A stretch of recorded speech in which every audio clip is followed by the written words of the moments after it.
So you know what WildStar's all about. Yes, sir. You've seen all that. So what we'll do is I'll wander through some high-level content, because we haven't shared that at all. And then we'll wander through some low-level content to give context, and then we'll do a deep dive into housing. And feel free to interrupt with questions on what's that shiny thing, or, you know, what's this, tell me more about blah, and I shall expound at your whim. Sounds perfect. We're not super fans of highly scripted demos. We do them because it is convenient, but I love going off script more, and I like staying on script. So, and since we barely have a script, this time it's completely trivial. So this zone, this is a approximately level 40 zone called the Halon Ring. It's one of the zones that's actually out in space. What's the Halon Ring all about? This area is basically, it's the defense network for the planet. It's been shooting down ships for millennia. And so the whole area is this kind of Sargasso Sea, this whole wrecked spaceship graveyard of both different ships that have already crashed. There's a bunch of debris that still hits the planet on a regular basis, some of which is quite interesting in and of itself.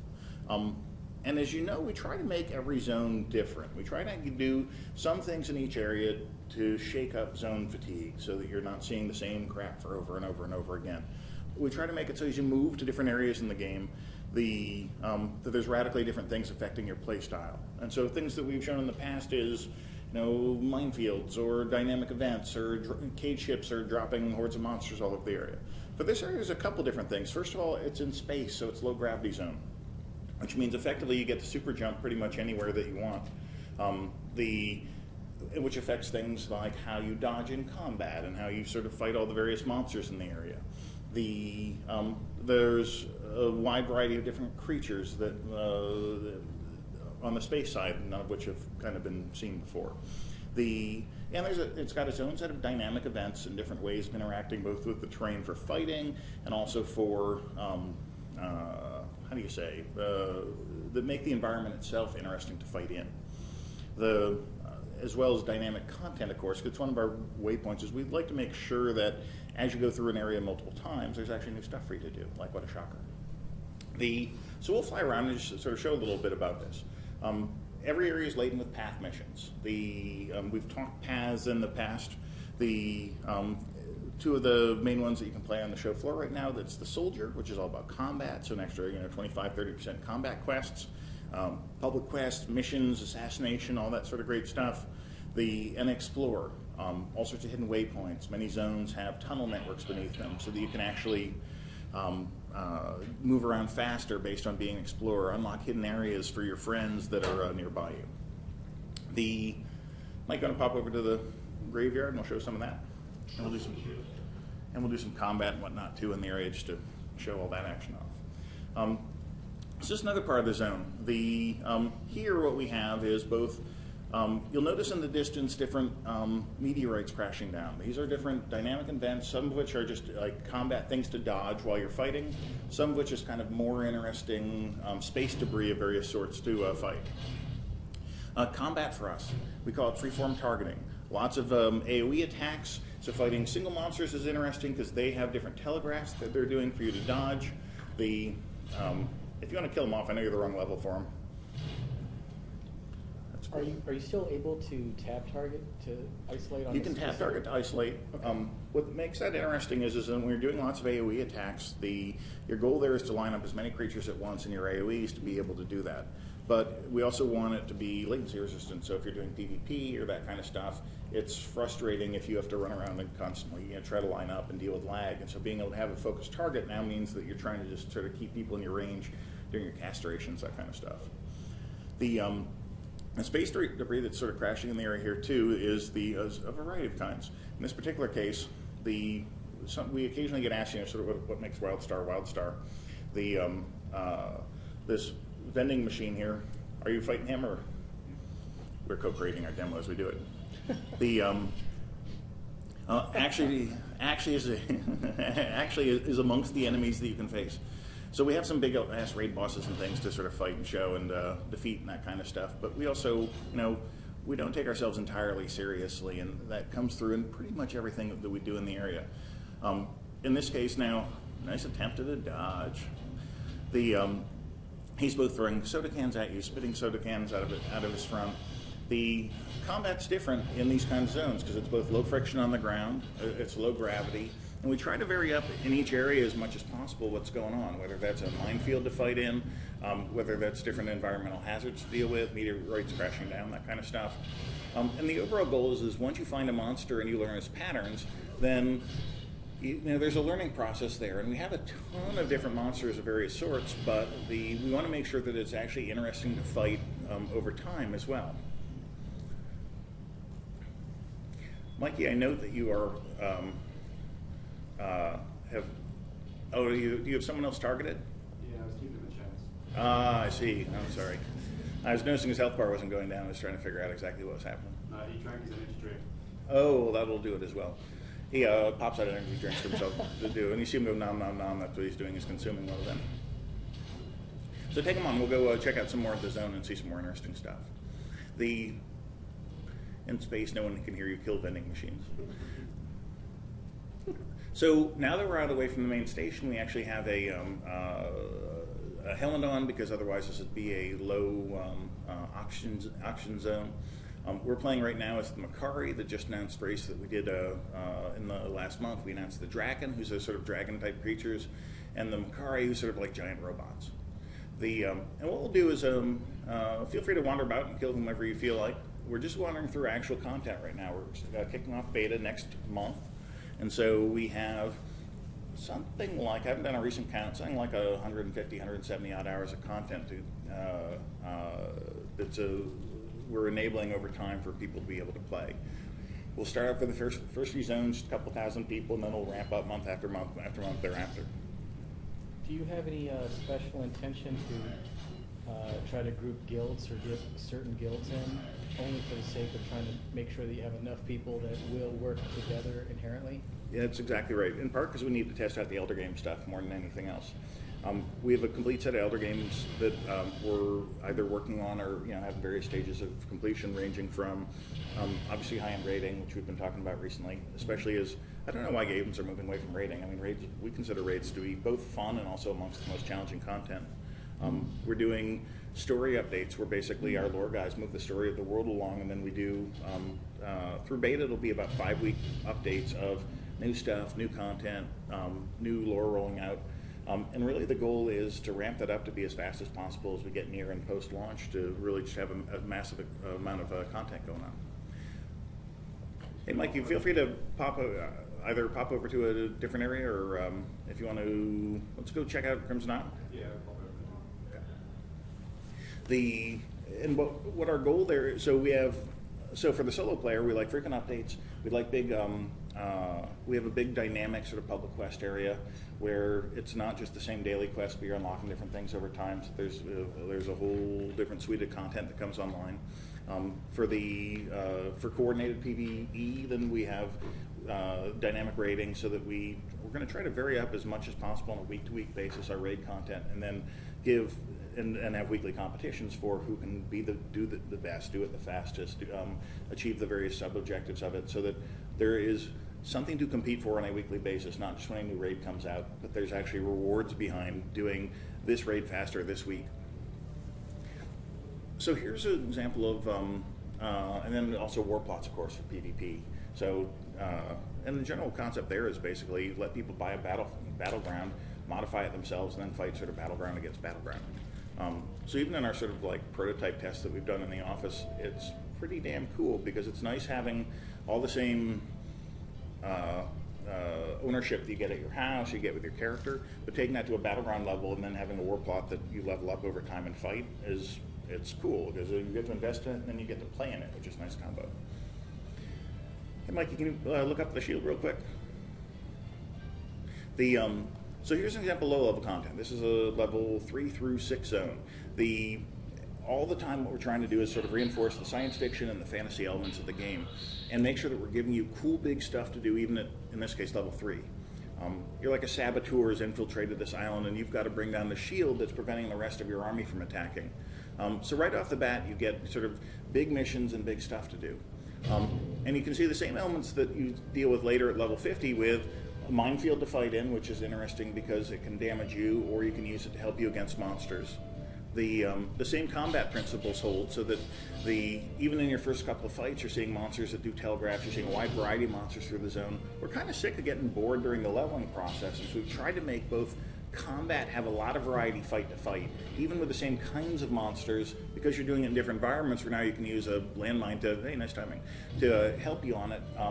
It's different fighting in this area than it is fighting in the area next zone over, or in the next subzone over even. And there's a couple of different things we're doing here. There's spaceships flying overhead, and so if you walk through their spotlights, then it'll send in an airstrike at you. You're still going to get your butt kicked. It damages you. It damages the monsters. So the goal there is to make sure that it's a learning process. So it's a hazardous area to start with, but as you learn the areas in general, you sort of win them. Like you understand them now, and you get to use them more easily. Often what we do is we'll put in boss monsters. You fight the boss monsters, and all the creatures that used to be aggressive and nasty towards you now turn neutral, and they stop attacking you, so that you kind of feel like you've won the area as you're moving through the content. That's cool. There's actually a subtle trick that we pulled early in the content phase, and it worked well. It avoids a lot of the problems of, go fight the boss, and now you have to run through a bunch of crap you no longer care about. Well, now this stuff's scared of you, and so you kind of feel like a badass. You're walking through it, and things are cowering or running away, or just ignoring you, depending on the creatures. So Dragon's a stealth class. Dude, mighty stealth class. In this case, we're an explorer, and so we'll show a little of the explorer content in this area. Explorers get hints as to where things are. They don't usually get direct, like, go exactly here. Usually they'll be like, okay, there's something kind of interesting in this area that you need to deal with. They tend to have non-combat puzzles to solve, or combat, get the ability to avoid combat. In this case, there's like a cave collapse going on, and so you need to dodge all the falling rocks, and then we give you a hot-cold puzzle to solve at the same time there in sort of the lower corner to be able to figure out exactly where to place this little sensor. So you get a lot more sort of dodging, double jumping, a lot of dealing with those sorts of hazards as opposed to combat. And again, it's a mix depending on the zone. 20 to 30%, 35%, somewhere in that range for most of the areas about the amount of path missions you do separate from soldier or settler or scientist. Now, will you have to worry, or will it be a concern that folks that might not be as good at platforming, shall we say, might have a barrier to entry, or is it something that's tame enough where if you don't have good eye-hand coordination, you could accomplish that? If you have bad hand-eye coordination, you are probably going to have a tough time with the Explorer, because that's where we don't give jump puzzles to most people most of the time. Right. Or if we do, it's, hey, go collect a bunch of crystals, and it happens to be that there's a little higher concentrations of ones you might have to sprint jump for or double jump for. So if you can't do it, you're not blocked. But for the Explorer, many other things are much more along the lines of, here's an exact, that's kind of the meat of a quest or a mission is doing that. You're blowing up the dish. What we try to do is basically reinforce too the concept of sort of the overall arc of the planet, which is there's all this crazy technology kind of scattered everywhere, and usually it's gone haywire, and usually you need to do something about it. In this particular case, we're also introducing the other faction earlier on, because there's lots of sort of like interesting conflict set up there, and so that we want to introduce that, and especially have you really familiar with it by the time that you get to level 20, level 24, when you're starting to see the other faction in the open world and start doing open world PvP against them. And of course it's WildStar, so what we try to do is we try to intermix some epic stuff like big, blowing up defenses, bringing your army type things with a little more lighthearted type stuff. In this particular case, on this sort of deserted island, the exiles have taken over here, and they set up, they've re-enabled some of the Elden defenses. And one of the ships that got brought down is a Vinball ship. Vinball is actually I had a Vinball ship shirt I was wearing, I'll wear it tomorrow. And so the last sole survivor now of the Vinball team is here, and is just a wandering monster who kind of hates everybody in the area, and you get to go beat him up as well. We're not scared of doing, even at level 3, level 4, level 5, kind of big epic fights, because it's fun. On the show floor, people get to beat up Metamall, which is we co-created with the fans at Gamescom by shouting out, like, what kind of creature would you like? He should be turquoise. And he should look like a giant manatee with rockets on his legs. Okay, no problem. And so we sketched it in real time, and then with the community over the last year, we actually, nice butt kick in there. And then we actually went to go implement it and make sure that we have, and kind of introduce everybody to what it takes to do it in the game. Add them into the lore, do the animations, do all the, how we create the skeleton, all that kind of stuff. Do you want to pop over into DevSpeak? forgive our freeform demo, it'll be all nicely tuned in approximately 3 hours, but you can get the raw version. This is just the way I like it. So with housing, what we're trying to do is really give you a home base. We're trying to give you something. Oh, we'll let Frosty talk. Narrated by the fine gentleman over here on the couch next to you. Yeah. So it is literally a dev speak. This is a series, before you start, Mike, this is a series that we're starting up right now. We've been doing personality videos. This is basically showing, features or new races, new classes, all that kind of stuff in our cinematics, rendered in our engine, with in-game models, all that kind of stuff. This is new. This is basically, and so that's, marketing, basically. That's showing off this stuff and trying to get a broader audience. This is talking directly to the fans about, okay, here's a system. We're going to do a little bit more of a deep dive and sort of talk about what's cool in it, and not treat people like infants or, idiots, but like they're experienced gamers. Because that's our, core crowd at the end of the day, is we like gamers. We kind of are gamers. And so this is our first ever public dev speak. In fact, I think you're the first ever external person to see a first ever dev speak. Exclusive. Yeah, so sweet. Super exclusive. So this will talk something about housing, then we'll go dig in and show it. DevSpeak. Disclaimer time. This series is about getting into the nitty-gritty of WildStar. That said, we're going to start with something you might not expect. It's one of our core features, housing. Let's start at the beginning. How do you get a house? Well, just find yourself a ProStar housing specialist. You'll see them pretty early on. Bring some cash and you are G2G. They'll send you straight to your sky plot to start building. You want to clear off any, shall we say, undesirables. Oh, what up? You can stay. First you can build a little campsite, then you'll get a starter home. Eventually you can buy some pretty crazy domiciles. Once it's built, you can customize and decorate the hell out of it. And really, you can do anything. I mean, inside, outside, walls, roofs, doors, windows, wallpaper, furniture, it's all fair game. Put a floating chair and an upside-down table. See if I care. But housing in WildStar isn't this isolated secondary feature. It's actually woven into your entire gameplay experience. You'll find items for your house all over the game, from random drops to quest rewards to crafting. It will become your home base, and a place that provides you with a myriad of conveniences. An easy example? Logging off in your house grants you more rest XP than anywhere else. More cool items in your house, more rest XP. Remember how I said you could decorate the outside of your house? Well, you can actually construct buildings and facilities. We call them plugs. They fit into spots on your land called sockets. This is where the real action happens. Like to cook? Build a garden to harvest ingredients. Need some more? Build a mine. Can't bring the deeps? Practice on a target dummy. Tired of facing that mob of players around the public workbench? Build your own and craft in peace. Your plugs will give you daily quests, resources, and more. But they do take some time to build up. Don't worry, because you can teleport to your house anytime from anywhere. Housing is also a little bit of a social scene. Set your plot to allow your friends and neighbors to visit, or open it up to the public. It's not just about showing off. You'll be looking at some serious perks. Can't log on for a week? Get a buddy to maintain your garden, and they'll get a portion of the reward. Bandits raiding your neighbor's property? Lend a helping hand, gun, or sword, and earn yourself some bounty. Hardcore raider? How about a personal raid portal? With a buff. This is the kind of stuff I'm talking about. We are making a big effort to make player housing a major part of the game, and I'm pretty sure you'll enjoy it as much as I do. Well, maybe not as much as I do.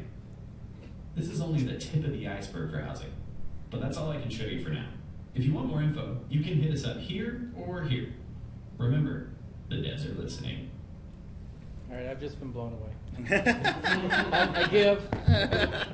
Uncle. You win, Frosty. Nice narration. So let's go show that, just so it's not like a bullshit, here's a video kind of thing. And questions from the video, since you're the first person ever to see it. Anything left unanswered or teased to want more? I'm still just in shock. Just, being in the game industry and just loving games so much, for some reason over the last 5, maybe a bit longer, just developers have just forgotten a lot of the social dynamics, I think, or left them out, whether it be due time or money as a constraint. Mm-hmm. Housing and war plots, that's not been done, but like a guild hall or something that is a reason to be in the game without having to kill somebody, is a social dynamic. So that's just wow. So here's what we're trying to do with it. What our when you first come to your plot, basically, in this particular example, Protostar, the little green guys who are the used car salesmen of our universe, effectively, who introduced our first video. You come to your house and you find out you've been sold a chunk of land, but it's not necessarily what you expected because A, they've boosted the space so they can sell more land, and B, they've happened to sell you where a pet cemetery is actually on your land which you need to clear out. And so there's a variety of phantom creatures and ghostly things that you need to beat up to sort of start off. And normally we do it, but since we have a pre-created house here, we'll sort of show what our plots are all about.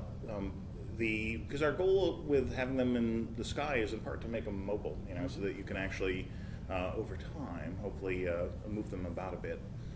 Do you want to beat up our phantom creature?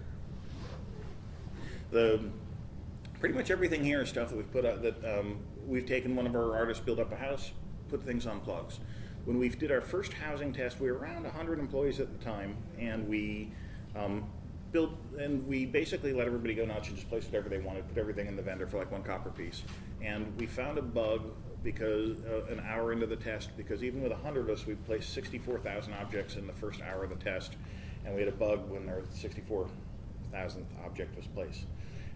We fixed the bug, of course, but it's the short form of that, it's massively fun, just even as the team, even when that was back when stuff was just decorative, never mind having like cool in-game effects, because it's neat when it's decorative, it's better when there's actually in-game effects to it.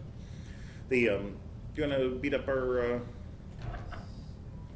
Gorgo buddy? So we'll summon in the end boss that you actually fight when you're first getting your house and you go do your housing quest chain to go do it. And over time, we'd like to add new plots and different quest chains and all that. Today, in our current test and our beta, we have this one, which is highly amusing in general as you do your pet cemetery. What we try to do is have monsters that people can fight solo, and I'll make sure that they scale up. So if you can bring in buddies, you can also have a challenge against that as well. This fella here is the boss of the creatures that you have dispatched many of as you're clearing out your land plot.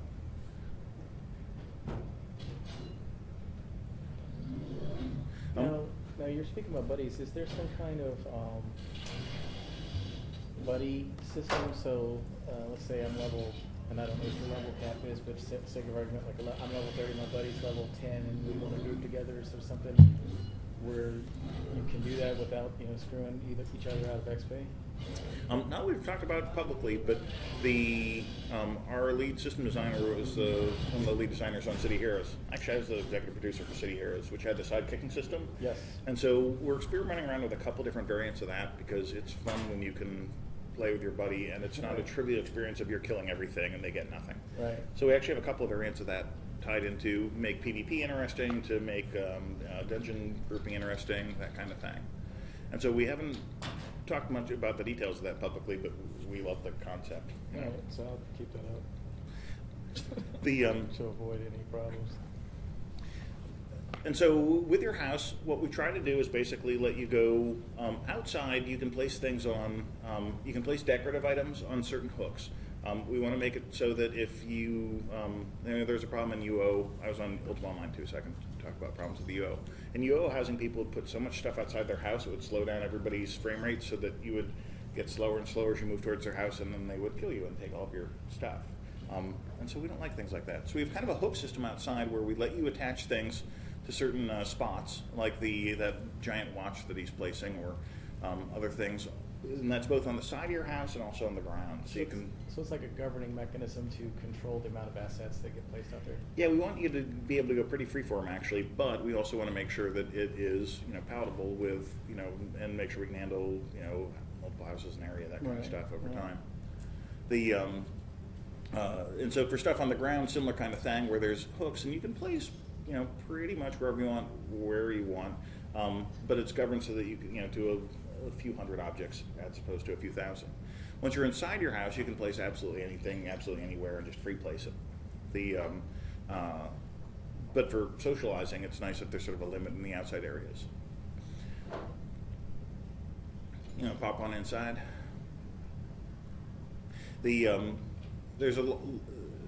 Your ability to customize inside is pretty much freeform. You can paint the walls, the floor, the ceiling, as you expect, move stuff, drop stuff.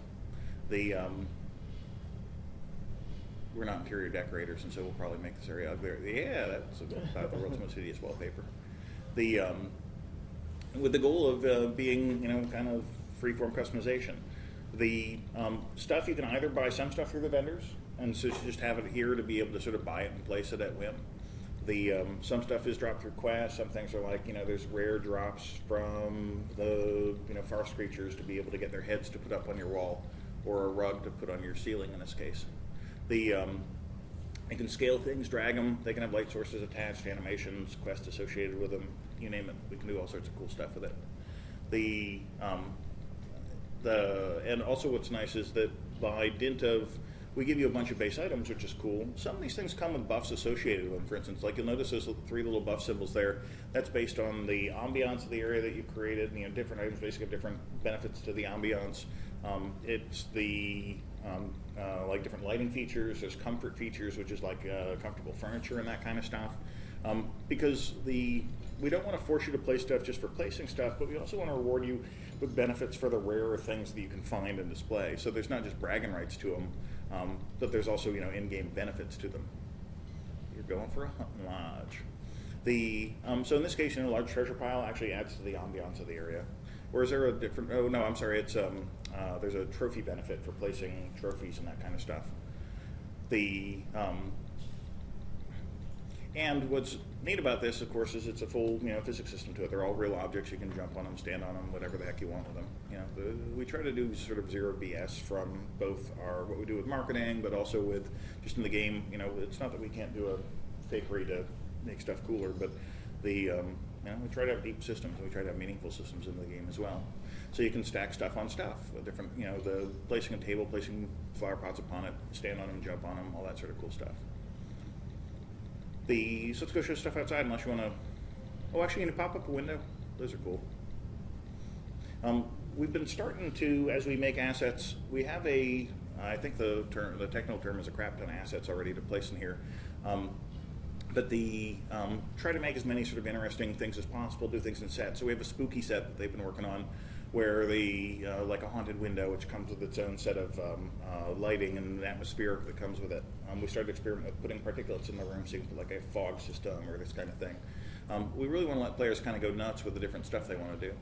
So in this particular case, there's a window here which comes with trains that drive by outside, put the lights up on the wall and all that kind of stuff. We fake it to have the houses be bigger inside than outside, because if you place them the way they are in the real world, you end up in a tight space. This is like the starter newbie house, but it lets us have huge mansions inside, so that so you're not limited to the actual physical space of your island. Right. Because that's the kind of cheat that we like, because it gives you more. But that means that we have less windows outside. Although we're actually doing some cheats around that too soon coming up. Now, can you have a bigger house than someone else, like Absolutely. A small, medium, large, or something? Absolutely. Okay. Can you pop on the house thing for a second? Just see the variants we have there. You don't need to build a new one since we already have one pre-made here and all that. If you go to your house thing, just click on the house itself. These are the ones that are in sort of beta right now. Is a fairly extensive list, just even for the super early stages, but we just do more and more and more of them. And also, this is actually a good time to show plug type stuff as well. In this case, we have those. These are the plugs that we sort of being able to place stuff in. Things that come with upgrades. There's stuff for crafting stations. There's a pretty massive list here just in the sort of testy area. You can build a garden if you want. It's okay. You can stay.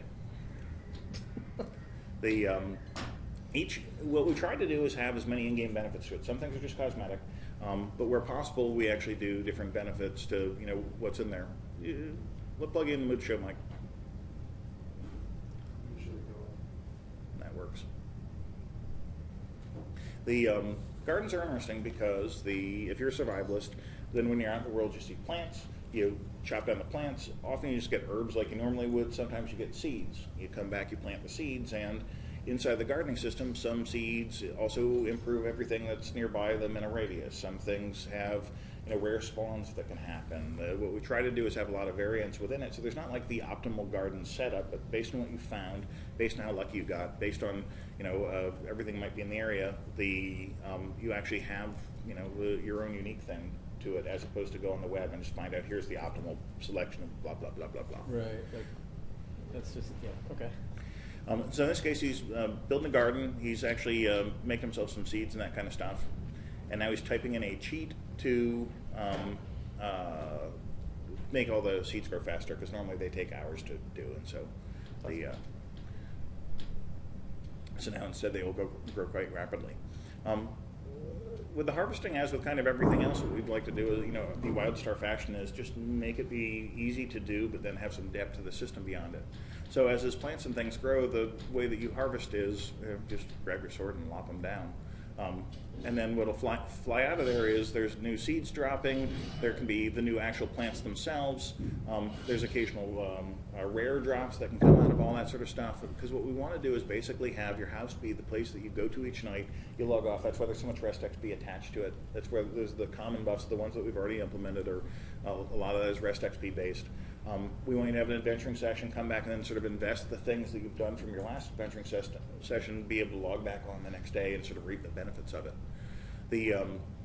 And what we've done is basically tried to make as many functional things that we can do. Some are for high end, like raid portals and that kind of stuff. The Elden statue that's over here will give you a raid buff, for instance, that so that you go to your friends' houses, you buff up before a raid, then you all gather together, and then 1, 2, 3, wata, and you jump through your cave and and go beat up some dragons. And some stuff is just goofy. There's a taxi that we put here, or what's next to Mike is a low grav pad here, so that if you hop on that, then now it gives you a low gravity buff, so that now you can sort of bounce around your house, do interesting stuff. What we'd like to do is make sure that there are as many quests and things as possible in your house, daily or otherwise, so that the combination of plugs and things that you've set up has a little benefit to it about the kind of stuff that you do. And some is just for fun. I don't know that you'll need super jump to go do anything there, but what the hell, we have the tech for it, so it seems like a good idea at the time. Now, will getting a player house be something that's a challenge, so that you have to be like level 20, or you have to get this much? Today's build, you have to make it all the way to level 6. So wow. It's not exactly a super challenge. Getting the best stuff for your house is a super challenge. Right.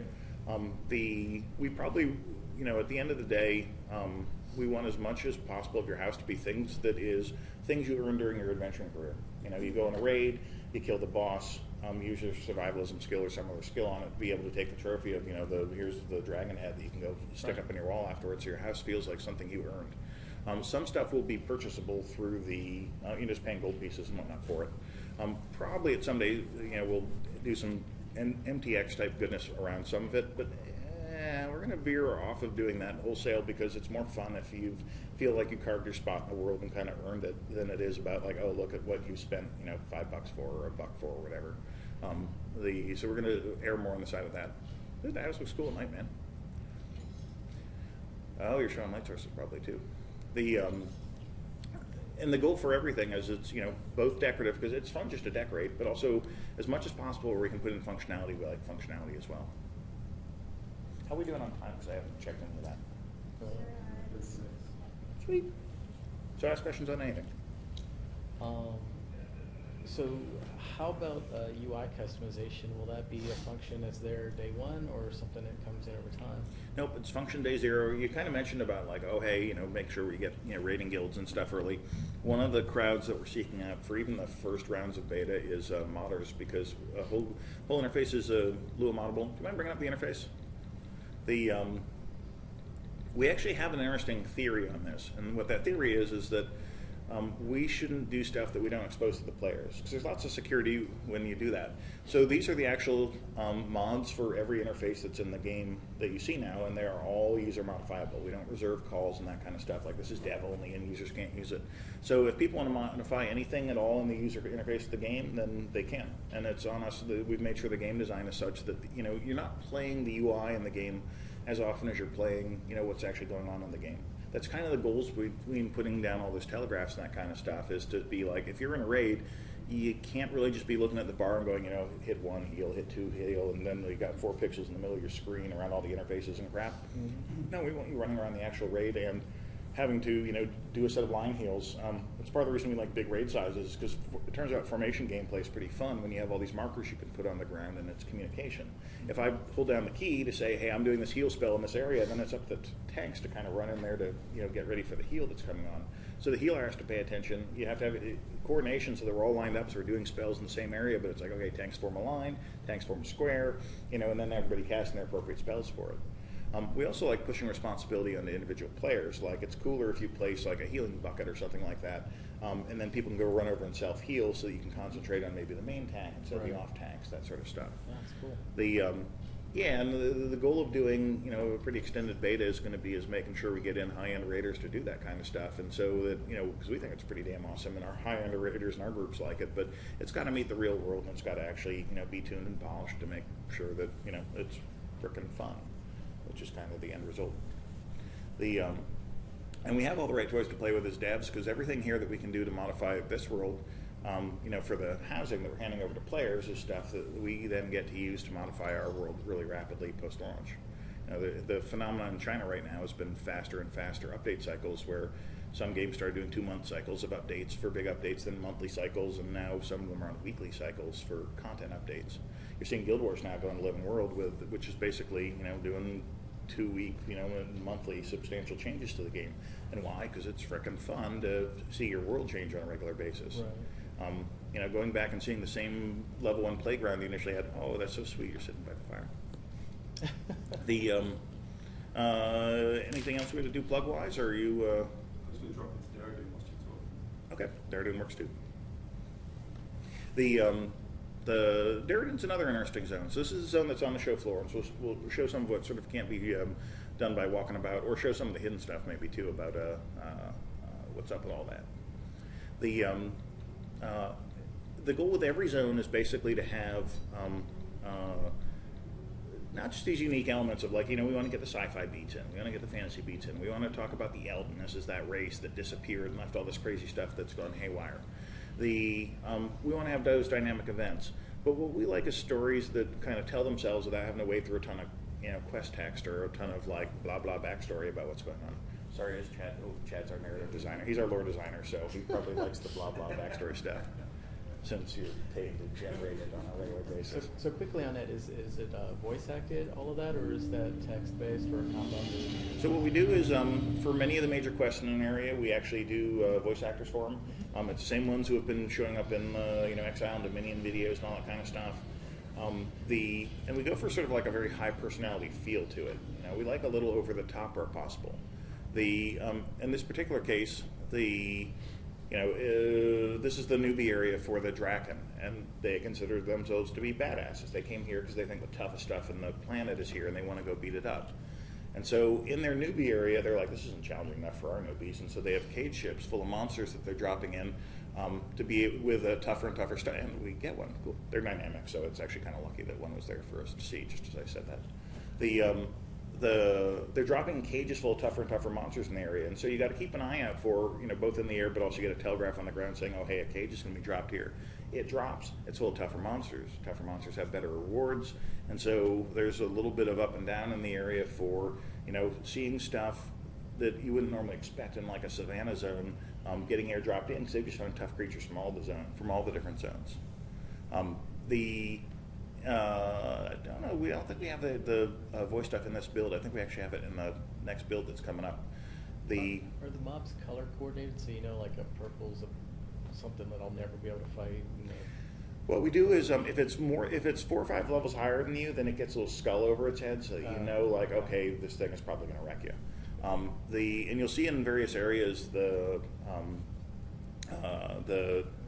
what we try to do is have some variance, even just amongst the different creatures, to be able to have some highs and lows. So we toss a bunch of easy creatures in, then some harder ones, and then some boss ones, and then attach rewards to them so that it's a little bit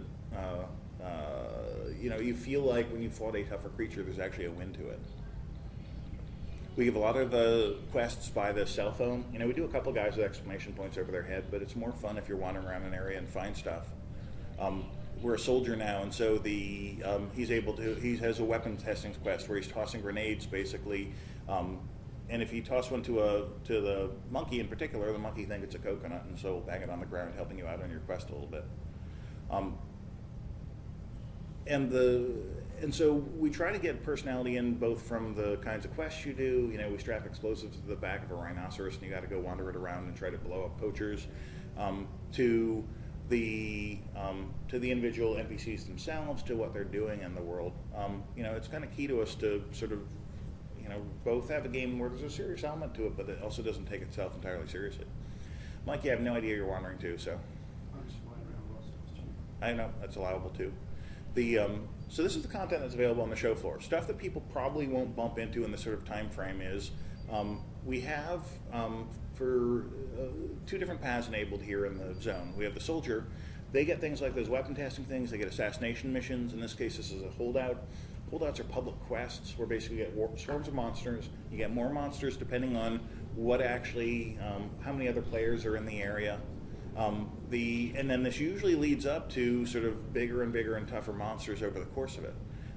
And so you get to feel kind of like a badass as a soldier because you're starting off all these things. You gain rewards from the more of these things you can kill, and the better and the more skillfully you kill them.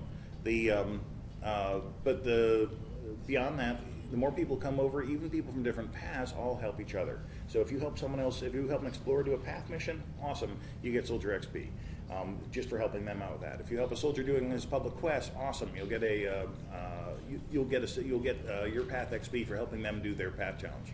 Because we want to incent socializing. You know, what keeps you stuck in these games is actually having a. Are you getting the crap kicked out of you by little movies? Yes. It's kind Fly around lost. Okay, I'm going to assume that you used a character that was ill set up to be able to take out a horde of Moody's and bosses and whatnot. She was. Yeah. Massively tuned down. We'll swing you by for the last demo spot as well, and you can see the differences between now and 2 days from now. Up ahead in this cage here is Metal Maw. This is that creature we created on the show floor at Gamescom. And we've tuned him to be a fight for about, probably it takes about 20 people to take him down, I'd guess, at this level range. So this is like a world boss. Yeah, it's a public quest. Specifically, it's a public quest, but it's a public quest involving a world boss. So yes. He busts out of his cage approximately every 20 minutes, and I would expect there to be mass carnage on the show floor because he's fightable. But the odds of 20 random show folks all coordinating to be able to take him down properly, I would guess if he goes down 3 times over the course of the show, I'd be surprised if he goes down once. Yeah, I would too, honestly. There will probably be a big old pile of newbie corpses down there, would be my guess. So other stuff to point out in the area. There's huntresses who wander around. The closer you are to hunters, the tougher of a thing you're fighting. They don't help you because you're a noob and you should be learning to fight for yourself. But they'll cheer you on and give you more rep in town. The more that you do, and the tougher of a creature you fight. We try to have a mix of sci-fi and fantasy elements throughout. So you'll see spaceships flying overhead. They'll strafe you if you get too close to them or if they pick you up. So we leave some rocket launchers around so that you can take them down if they start getting too annoying for you.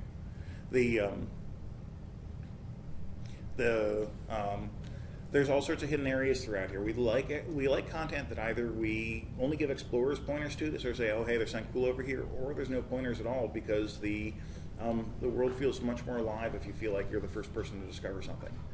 The odds of you being the actual first is slim. That's why we do a lot of dynamic content too. Dynamic content in this zone is hunters wandering around, cage-trap monsters. There's discoveries, which can have everything from micro dungeons up until to new quest givers. There's dynamic quest givers who walk around and set up camp if they get bored.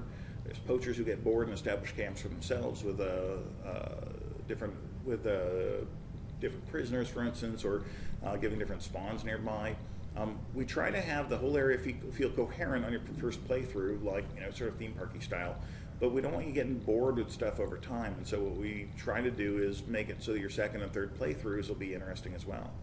We also like having a lot of public quests. In this area, we have Metal Maw as a public quest. The soldiers are starting public quests. The holdouts. Do you know the cheats for triggering the blood feast?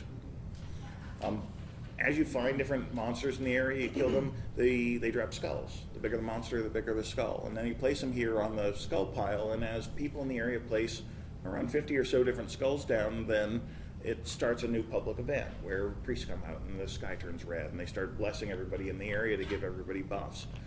The goal being so that there is, like so, the goal being so that there's rewards for fighting in places that are full of people as well as there's rewards for fighting in places that are solo or where you're alone. So it's not just all stuff off the beaten path, but it's that. You can pump up the volume a little bit, by the way. It's been seeming eerily quiet when I'm... And whenever we do an event like this, we do a little cinematic camera, but it's actually happening in the real world, so you can just hit escape and walk around. Or if you walk up in the middle of it, then there's a cool thing going on, as opposed to it's like, oh, hey, your camera's snapped to a wire and you got to follow through. Okay. I'm just going to pop back into Crimson Isle or Halon Ring and do a bit more combat. I'm going to drop back into Crimson Isle. Dealer's choice. And so what we try to sprinkle around in each area is there's a quest line that leads you through it, so that you're not necessarily on a rail, but there's a context to what's going on. Mm-hmm. There's a billion found quests around, so that if you bump into stuff, you see a skull with a thing over its head, or you get a call on your cell phone saying, hey, I got eaten by a monster, come save me, I'm somewhere nearby, or my ship crashed, and so now there's a new dungeon entrance in the area. And then on top of that, there's the environmental hazards. On top of that, there's challenges. If you kill a monster particularly skillfully, then you get a challenge. Now go kill more and more and more, faster and faster and faster. We try to have a number of dynamic quest givers in an area who may be there or may not be there, so that there's a little bit of a mix up into the quest flow as well. Dude, you were brave. Stalker gets extra benefits for attacking creatures from behind. This is a kind of a nice side effect of the combat system. That means that there's a number of ways you can trigger that. You can sneak up behind them using stealth. You can stun them and then run around behind them and get in extra attacks. You can wait for them to do some big move, which might leave them, breathless for a couple moments. So you can use that to your benefits. The goal is that there's, an easy, combat's easy in the sense that, hey, you have the patterns in front of you and you can button spam if you want. But the more you think about it, the better rewards you can sort of pull off from it. In part because if you line up triple kills, double kills, etc., extra bonuses, either speed buffs, XP bonuses, drop out of them, different little buffs will fling off, all that sort of cool stuff.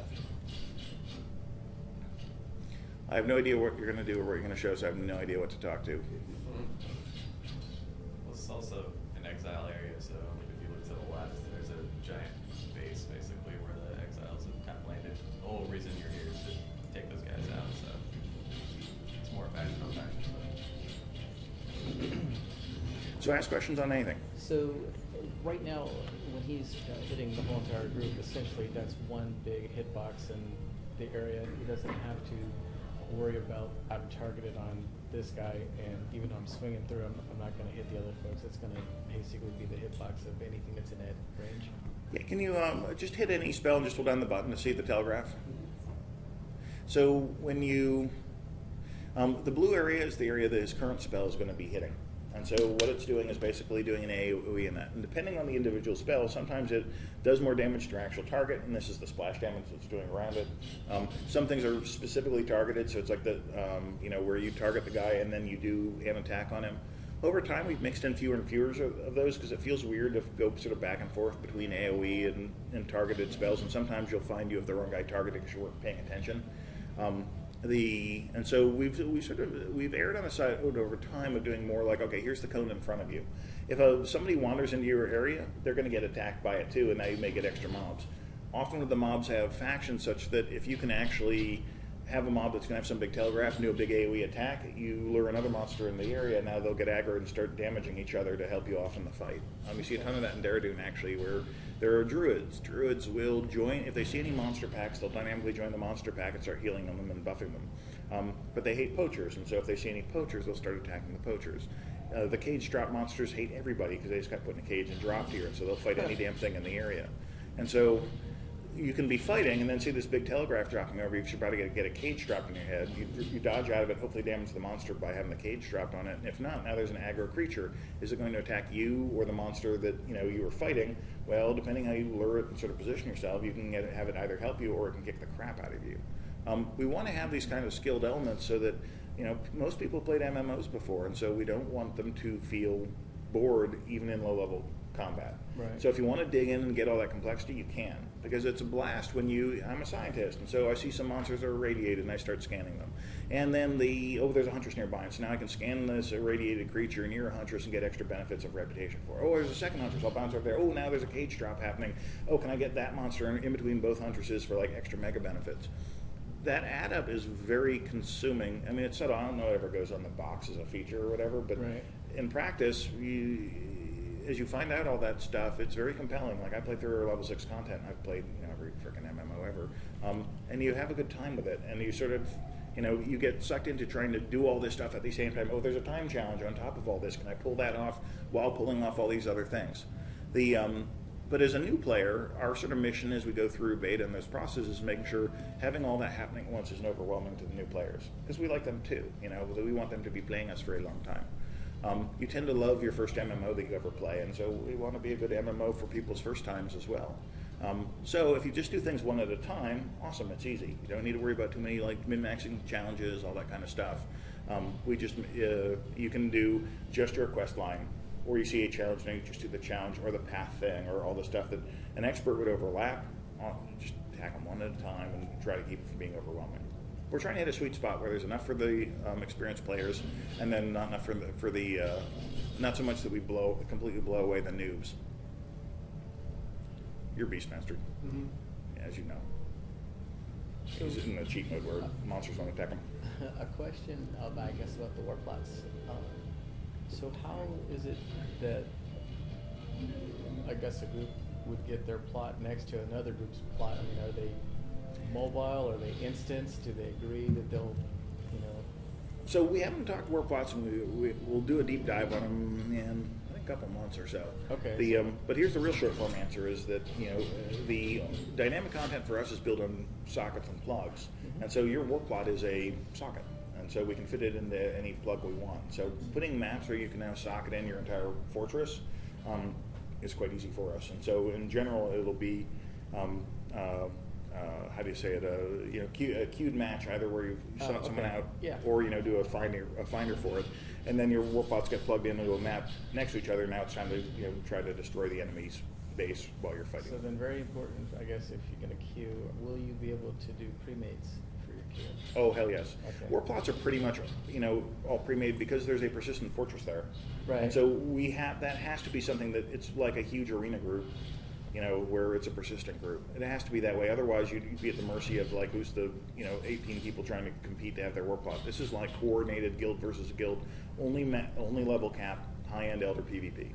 Because what we like to do is have a level game that anyone can do, and then elder games that not everybody can. It's for the hardcore. It's for. So then, okay, so that clears up a lot. So then, I'm assuming there's then just regular queued PvP or something like that as you progress. Okay, Absolutely. That's non-warplot PvP. Correct. Okay. Warplots are only elder game. They're only elder game. That answers a lot. Thanks. Because we believe too, there's two fundamental ways you can screw up your MMO. One is you make leveling boring, and then nobody gets to the end game. Or two is the leveling game was fine, you get to the top level and there's nothing to do. And both of those suck pretty horribly, and I think you can point to where MMOs have struggled over the last, N years. It's usually because they've, screwed up one of those two sort of fundamentals. And especially having games to do that are different at the top level, that are deep and interesting. If housing is not deep and interesting, you play it once, you're like, okay, that was cool, and then you never come back. If there's stuff to dig into there and stuff you can unlock over time, it's cool, and you dig in. And if you are, a hardcore raiding guild, you need hardcore raids to be able to do, but we also need stuff for the casuals to do. 65% of people play single player in MMOs. Primarily they play alone. Right. And then no game serves them particularly well at the elder game, because what the hell do you do if you're alone? Right. Well, daily quests or like a rep grind or like trade skill grind. Grinds get old. Grinds get old pretty fast. And the trick is that solo players consume content. It's why you have all these exterior zones. If you're a PvP only game, you need 3 maps and that's it, and you're done and ship your game. You need exterior content because solo players consume it. They go and they play hour after hour after hour after hour through it, and if each hour is the same, they leave. PvP is always different because at least you have variance of who's the group I'm with and then who's the group I'm fighting. That's its own variance. That's why League of Legends can have one map basically and get away with it. Right. And for our PvP players, they'll probably be happy with a few maps as they level up. But we want a mix. We want to satisfy all those groups. Well, I think it's smart, especially when you have a horizontal scaling model by strictly only a vertical scaling model. Mm-hmm.